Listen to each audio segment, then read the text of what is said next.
Konna propju qegħdin nikkalkulaw kemm ilna illi tkellimna. Ilu iktar minn 3 snin meta Dylan kien qiegħed miegħi hawnhekk fuq sufan sivili mhux fuq dan, u konna qegħdin nitkellmu dwar il-bidu tal-fondazzjoni, il-Fondazzjoni għall-Konservazzjoni tan-Naħla Maltija.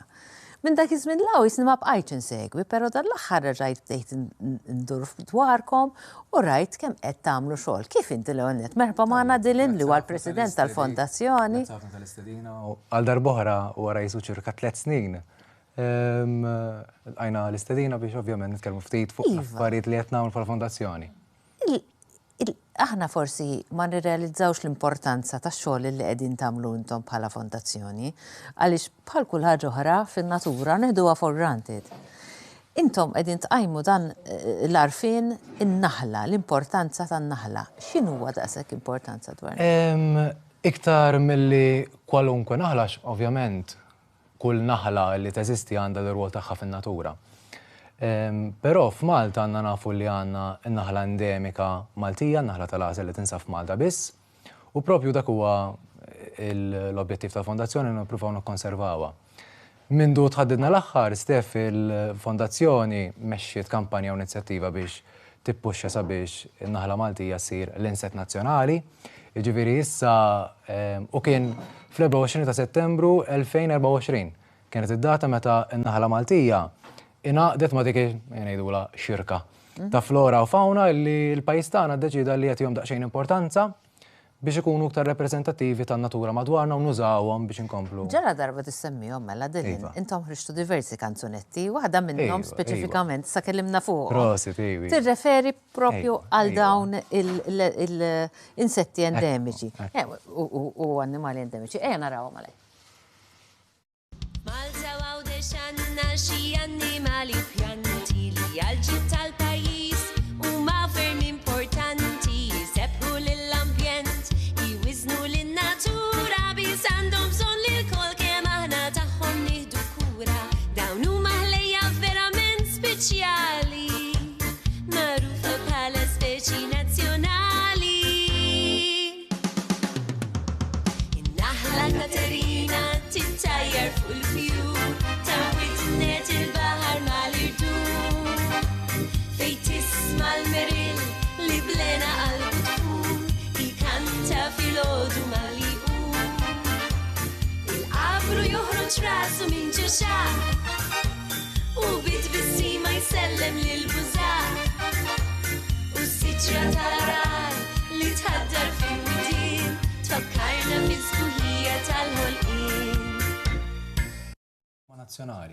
Ok, dawn huma s-sitta li huma nazzjonali. Għandna il-qabru milli huwa krustaċi nazzjonali, għandna widnet il-baħar li hija l-pjanta nazzjonali, s-siġra nazzjonali hija l-arar, s-siġra tal-arar, għandna imbagħad il-ħuta nazzjonali, il-bużaq,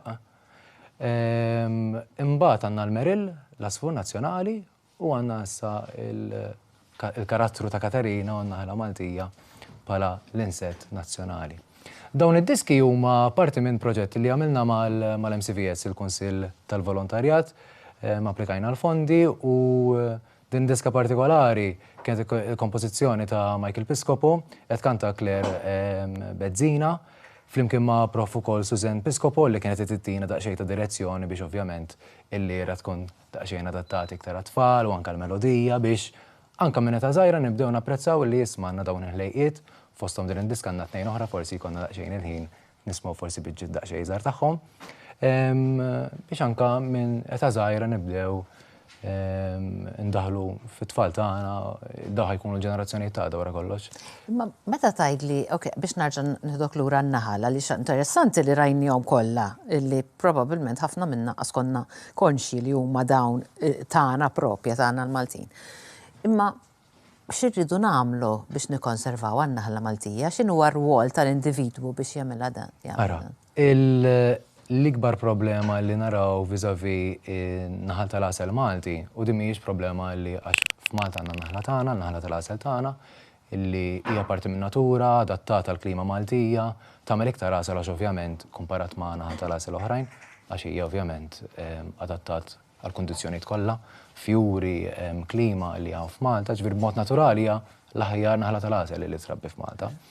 Sfortunatament imma fl-apikoltura naraw sitwazzjoni fej jiġi importat naħal tal-asel minn barra u apparti li jista' jġib mart miegħu illi di fl-agrikoltura mhix fl-apikoltura biss jiġri fit-trobbija tan-naħal. Imma anke fl-agrikoltura naraw li daqqa nisimgħu bis-susa, daqqa nisimgħu b'dak l-insett illi ġi introdott minħabba dawn l-importazzjonijiet u anke jiġri wkoll f'di naħal tal-asel ukoll xi drabi kollu xi mart fuqu. Imma mhux biss, il-problema hija li meta mbagħad dak in-naħal tal-asel li jkun jinsab barra isir jiġi f'Malta, u mhuwiex adattat ta' kundizzjonijiet Maltin għax mhuwiex tajjeb daqs in-naħla tal-asel Maltija. Il-problema hija li jibda jitħallat.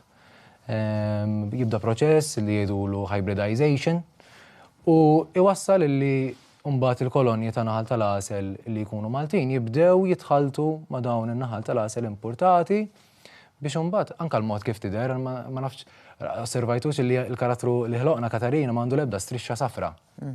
Għax fil-fatt in-naħla Maltija m'għandix strixxi sofor fuq zaqqa bħalma forsi minn għalina Normalment teħek. fuq naraw fuq il-kartun su dal-affarijiet. Tajjeb ġifieri il-mod għandna wkoll il-maskot ġifieri li ma stajtx nġibu miegħi għax. Ġaqaruħu. Għal darbora forsi nġibuh magħna ġifieri. Ħloqna wkoll maskot dejjem lan ikun biex ovvjament dawn il-kanzunetti wkoll għamilnihom bil-Malti biex inkomplu wkoll insaħħu il-lingwa Maltija wkoll f'dak l-aspett ġifieri dejjem lan huwa biex nippruvaw kemm jista' jkun kemm f'udjenza. Meta tajli, għat nisimak, imma li nistaqsik. Iva.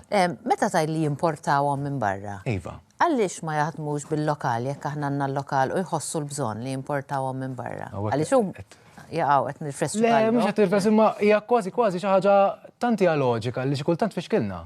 Veru, għax tant hija ma jtaswel tuża n-naħla tal-asel Maltija li ġajja adattata għal kundizzjonijiet Maltin milli timporta, ma sfortunatament naraw li xi kultant ikun hemm jew idejat ħażiena, jew reputazzjoni ħażina fuq in-naħla tal-asel Maltija, ġifieri dawk huma affarijiet kollha qed nippruvaw nindirizzaw, nedukaw l-stakeholders li maġġorment huma n-naħala, ma mhux biss anke il-poplu Malti xwara kollox issa hija l-insett nazzjonali, ġifieri issa dbil li nipproteġuha li nkomplu nżidu l-għarfien tagħha huwa jaqa' fuq kull wieħed waħda minnha raddikjarjanja bħala insett nazzjonali. Imma wkoll krejna dan il-maskot biex nippruvaw ukoll nedukaw daqsxejn l-udjenza. L-asel tan-naħla Maltija, x'differenza għandu mill-asel tan-naħla mhux Maltija? Mela, nibdew li f'Malta ġeneralment nosservaw li nipproduċu 3 asel tipi ta' asel differenti. Mela għandna l-asel tar-rebbija li issa nibdew naraw ħafna wart fir-rural illi sfortunatament ġieli naraw li dan il-wart jiġi maqtuħ, dak forsi nirreferu għalih bħala ħaxix ħażin. Jiġifieri anke l-impressjoni meta nkunu għaddejjin forsi xi trejqa rurali naraw dak il-ħaxix ħażin maqtuħ għalfejn jinqata'. Ġifieri dak ukoll hija xi ħaġa li qed nagħmlu fiha bħala fondazzjoni. Jiġifieri hemm l-asel tar-rebbija li jkun prodott minn fjuri illi jwardu fir-rebbija, illi wkoll ngħidulu multiflora s-soltu għax ġej minn ħafna fjuri differenti. Imbagħad it-tieni asel li naqtaw iktar tard matul is-sena qabel is-sajf ikun l-asel tas-satar, illi jkun l-asel tas-sajf.